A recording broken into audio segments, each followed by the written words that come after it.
Yeah, I think this is good. So, when he said I was a spoken word teacher, I teach children. I used to. Now I have a child of my own on a sabbatical. First of all, it's really exciting to be here. I absolutely love Amsterdam, and I'm so happy to be able to finally meet the spoken word community in Amsterdam. So, yay! And tonight I'm going to do a spoken word story, and I won't say much about it. I'll just start. Okay. This is a story about Mr. and Mrs. B, who lived happily in a cozy apartment on the 11th floor of building number 27, just off of East Street in the bustling city of Mumbai. The nameplate on their door read, "The B Family," in beautiful blue letters. Inside, the bright purple curtains didn't quite match with the dull brown cushions, and sometimes Mrs. B's neighbor, Mrs. "I'm so fancy with my high heels and Hitachi blender," made fun of this. Mrs. B didn't mind though. The curtains were a gift from her mother-in-law and the cushions from Mr. B on their first anniversary. She was so proud of their little home, which, by the way, was always open to friends and family. And friends and family came often for Mr. B's steaming hot creamy coffee and Mrs. B's scrumptious chutney sandwiches.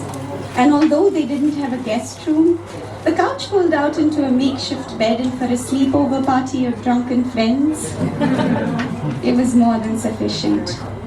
Also, for a few months now, the television had been broken and they were sure that they could get it fixed when they got the next month's salary.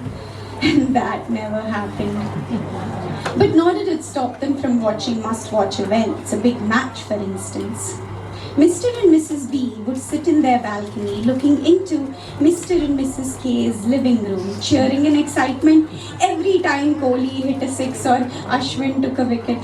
Sorry, cricket references. And Mr. and Mrs. B were happy as two happy people can be. Oh, one more thing. The most beautiful part of their little home. The nest. It was a home they had built for a little blue bird with stunning round eyes and a big brown beak. He had broken his wing somehow and fallen into Mr. and Mrs. B's balcony. They had stayed up all night long tending to him, making sure he was comfortable and safe. They had made the nest out of a damaged chair with a hammer and nails and a bucket full of paint. Mr. B drew a vine on it, and Mrs. B painted it green and yellow with bright orange flowers. They even made a bed of petals and twigs inside it for the little blue bird to comfortably sleep on. Every morning, Mrs. B would place a bowl of fresh water for the blue bird to drink from and bathe in. And every evening, Mr. B would feed him and check if his broken wing was healing and needed any tending to. Soon enough, the little blue bird had started flying again. First small distances from one corner of the balcony to the other. He then started to fly off farther, closer and closer to the big blue sky, twirling, swiveling, twisting, turning, jumping and dancing with joy. At first, Mrs. B would get scared that he'd fly off into the big blue sky and never come back. And what if someone were to hurt him? He was still weak. He could fly, but his wings still needed healing. He needed love and warmth and feeding, and most of all, he needed a home, a nest, a safe place that he could call his own, a place that no one could ever take away from him. And needless to say, the little blue bird always came back. And like I said, Mr. and Mrs. B were happy as two happy people can be. Until one rainy night when the two were snuggled comfortably comfortably in bed, holding the other close, dreaming dreams of beautiful things, knowing that everything was all right. There was a knock on the door. No, a thump. A banging, a loud pounding. Suddenly the quiet broke. Mr. and Mrs. B awoke, half scared, half unaware. Who could it be this time of night? Mr. B reached out for the lights, the door still banging louder with every hit.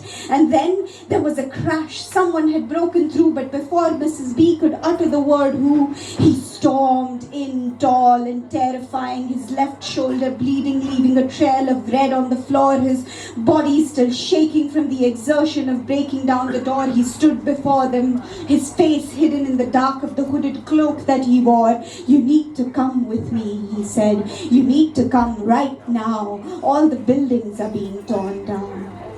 Mr. B was now burning with rage, angry, afraid, petrified, shocked. He took Mrs. B's hand as if to run, but to where and how and why? The questions began. And then there was an explosion. Mrs. B rushed to the balcony to see what her eyes were not ready for. There was no building number 28 anymore. There were only flames and rubble. There was a sudden lump in her throat. There was no 11th floor, no windows left open, no home. Her knees went weak and they fell to the floor. They were gone. Her dear beloved Mr. and Mrs. K were no more. When pain comes suddenly, it shakes you like a storm. It doesn't warn you, tell you to prepare. Pain doesn't care, it just happens. "We must leave now," pleaded the man in the hooded cloak, "before they break this building too." Mrs. B stood up again. She picked up the little blue bird's nest, held her husband's hand, and without as much as a last glimpse of their beloved home, left. The bright purple curtains and dull brown cushions were behind her now. She would never see them again. The pull-out couch would be blown into pieces soon. The broken television would never be fixed. Now the photographs on the wall, the toaster, the his and hers coffee mugs, the fights about whose chance it is to do the dishes, the "I'm sorry, I shouted at you" hugs were gone. Tears rolled down her cheeks as she walked down the narrow stairs out onto the cobbled streets, and everywhere she looked, she only saw dust and detritus now. Mr. B held on to her like a dying man holds on to life. Little did he know that this one night was going to destroy their whole wide world. Everywhere they looked, buildings were being demolished, homes were being broken, bulldozers the size of dinosaurs were knocking down everything that came in their way, and while everything was falling apart, piece by piece, all Mrs. B's heart ached was her little blue bird. "Mr. B," she kept mumbling, "where is he going to sleep tonight? Mr. B," she kept asking, "is he going to be all right?" And all Mr. B could do was hold her tight as they followed the man in the hooded cloak who led them through the dusty cobbled streets and up into the gigantic machine. "Climb in," he said once they reached the top, and Mr. and Mrs. B did as they were told. The machine roared. Within moments, the building in front of them exploded, leaving nothing for the eyes to see but a cloud of concrete, dust, and more rubble. The bulldozer then extended its blade and moved the earth and crushed it underneath its powerful rollers. It crushed the leftover pieces of brick and cement walls. It crushed half a chair, a broken window pane. It crushed the remains of shattered houses. It crushed a little boy in his sleep. It crushed his father's happy smile. It crushed blood and skin and bones. It crushed homes.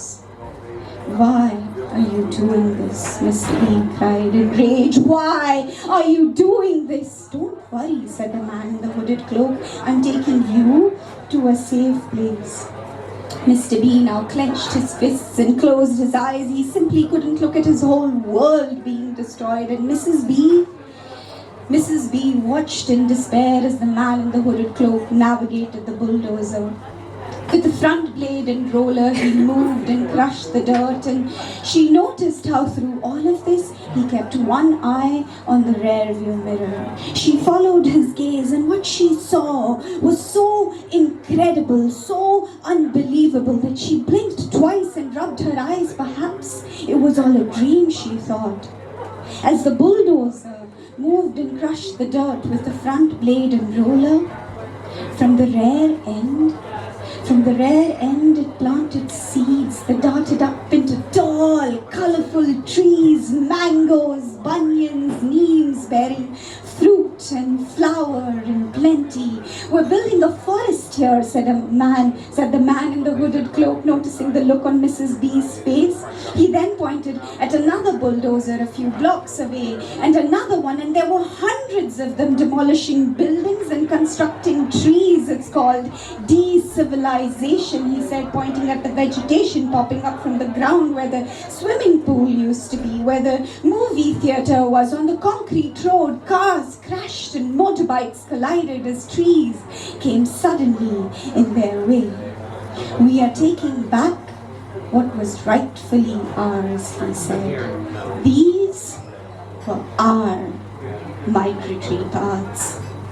These were our migratory paths." Mrs. B's heart crushed. "But you're taking us away from our little blue bird," she cried as she cradled the nest in her arms. "What kind of monster are you?"